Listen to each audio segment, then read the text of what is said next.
સુરતમાં bogus તબીબોને bogus medical certificate બનાવી આપવાના કેસમાં પોલીસે તપાસનો ધમધમાટ શરૂ કર્યો છે।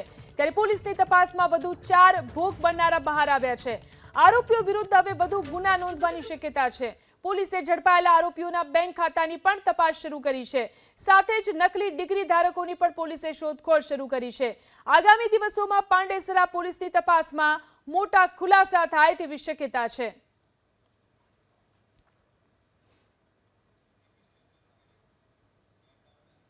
સુરતમાં બોગસ તબીબોને બોગસ મેડિકલ સર્ટિફિકેટ બનાવી આપવાના કેસમાં પોલીસે તપાસનો ધમધમાટ શરૂ કર્યો છે।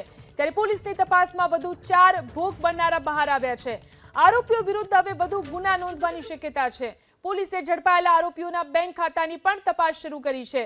સાથે જ નકલી ડિગ્રી ધારકોની પણ પોલીસે શોધખોળ શરૂ કરી છે।